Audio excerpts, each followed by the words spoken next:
Let's get more on what the Liberals plan to do to tackle the rising cost of living from Government House Leader Mark Holland. He's here in studio. Hi, Minister Holland. Good to have you here. I appreciate you making the time. Good to be here. I do have questions for you on the legislation Marina just outlined, but I want to start off with something that just came out from the Globe and Mail, and that is a report. They're quoting sources that your government plans to drop vaccine requirements at the end of September, as well as random testing of arrivals, and make the ArriveCan app optional. Can you confirm that? Well, what I can say is, as we've moved through this pandemic, we've taken a look at what the evidence is and how we can keep Canadians safe. And we've moved deliberatively and slowly through that process. And working together with Canadians, we've seen one of the lowest death rates in the world.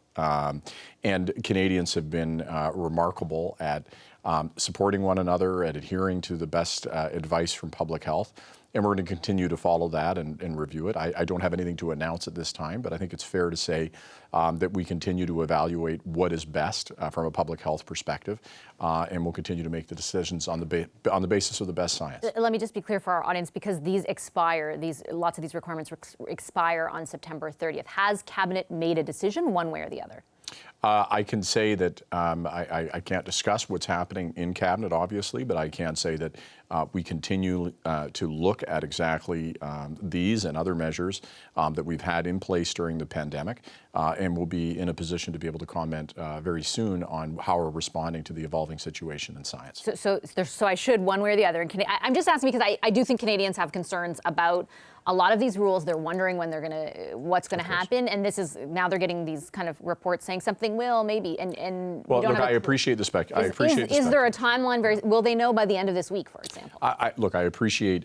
We all want answers. We're staring into what has been a very trying time in the pandemic, and we want answers. And our job as a government is listen to science, listen to public health, and make decisions. And we have to be able to have those conversations as a cabinet in response to that information and make those decisions. And I can say that we will be responding soon, as we have regularly on other matters.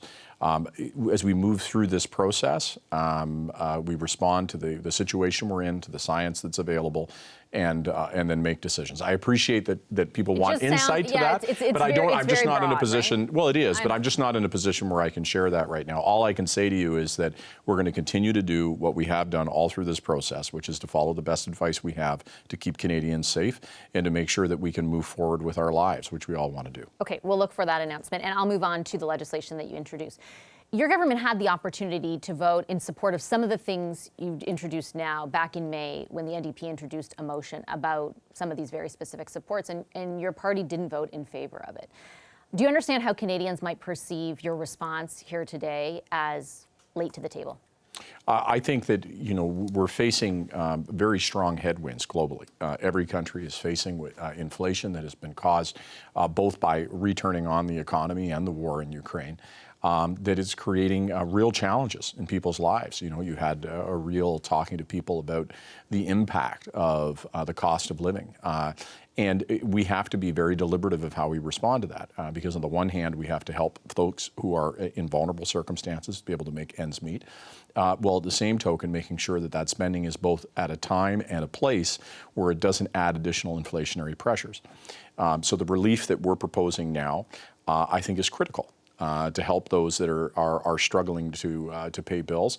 And what you're seeing from economists writ large is them saying that these measures that are very targeted at the most vulnerable, at those that are having the greatest difficulty paying their bills, are not going to be inflationary in nature. So we're trying to deal with this sort of global situation in a way that helps Canadians as much as possible without inflaming it, without increasing it. And so far that has been successful. Canadian inflation is running lower than most countries. I think that's a small comfort to people who are facing difficult choices in their lives and feeling that pain. But it's our job to bridge us to what I think is going to be an incredibly positive period once we get through this adjustment. We've gone through an enormous trauma in COVID-19.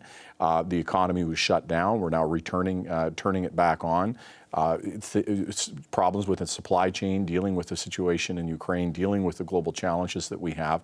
It's our responsibility to make sure that those that are struggling and most vulnerable are given support. And that's exactly what the legislation in both bills is going to do. But is your contention that it would have been inflationary to provide Canadians who are hurting most with help back in May, when inflation was at 7.7%? So Canadians were hurting all through the summer too, but your government declined to help them in the way that you've decided to now. Well, I reject the premise of the question. We have been throughout this process providing targeted supports for Canadians. So one thing, as an example, that was incredibly important because it achieves two things, is the child care agreements that we signed across the country. It not only radically improves affordability for parents and for families. Over a very phased-in period of time. In fact, it hasn't even come into effect in Ontario yet. Well, look, it's happening this year. Costs are being cut in half this year, and it's up to provinces to meet the responsibilities of the agreement we signed with them. So this is this year relief cutting childcare costs in half. That's a big deal. And let me say as well that what is so important about this is it expands the workforce. It makes sure that more women have an opportunity to participate in the workforce. And there are two ways to deal with inflation. One, obviously, is trying to make sure on the demand side that is equalized, but on the supply side, having more workers, figuring out supply chains, getting greater productivity, and so that speaks directly to that. So it deals with both. Those agreements were made and inflation continued to climb.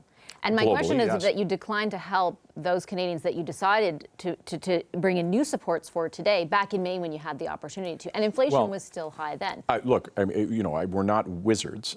Global inflation is a problem that is affecting all of us. I think the answer is in each individual moment to ask, what can we do as a government to help people who are in need? And one of the incredibly challenging things, obviously being in government, is that at any given time, people are greatly affected by any myriad number of issues. And that what we have to do is respond as appropriately and as judiciously as we can to those concerns. So I think what we're doing right now in the legislation that we have is a continuance of a policy that we've had all along. You can take the child tax benefit, which we increased during the pandemic, individual supports for folks who are working hard. The different measures that we put in at different moments in time have all been targeted at helping those most in need. And in fact, Vasi, that when you take a look at the number of folks that we've lifted out of poverty, over 1 million people less in poverty now than in 2015, that is a direct result of the interventions that we've had. So that is a continuation of a policy. I'm not trying to take away from that, but there are large swaths of Canadians who have, over the past year, been incredibly impacted by the rising cost of living. The criticism your critics in the opposition have posed is that you didn't listen soon enough and that you weren't paying attention soon enough to what was happening. And they would point to the fact that the kinds of things you introduced today were offered up as a solution in May, and your government voted against that. No, I think that what happened is when you take a look at the period in the spring and leading into the end of the session, there were a variety of different targeted measures that we continue to take, that we are continuing to watch the situation unfold in terms of how inflation is affecting Canadians, and that we have to be responsive to that at the appropriate time. We have a number of things that we have done in the past that have had massive impacts on poverty and people's ability to pay bills and affordability, and now we're continuing that agenda now. And look, it's fair to say that you could always have done more at some certain particular time. I accept that criticism. We aren't wizards. There are limitations to what the government can do, but our objective every step of the way, at every moment in time, was to make sure that we help people that were most in need. And the proof is in the number of people who've been lifted out of poverty. And we didn't get a chance to talk about not only the two bills that are on affordability today, but what we're doing for the 100,000 people that are going to be lifted out who are the support that we have under C-22 to lift those that have disabilities out of poverty as well. So we'll be talking to Mr. Walter about that tomorrow. Yeah, so we're tackling this from a 360 perspective. We are in a global dynamic circumstance that is changing all the time. And it's very easy afterwards to talk about, well, now that we've seen history unfold these 3 months, we would have gone back in time and done some of these things differently. We are dynamically responding in real time to these events in the way that I think best meets people's ability to weather what is a very difficult global storm. Yeah, and I take that point. I'm out of time, unfortunately. My point is just that inflation has been high for a year now, and that's the genesis of the questions. I do have to leave it there. Minister Holland, thank you for your time. Thank you for yours. That's Government House Leader Mark Holland.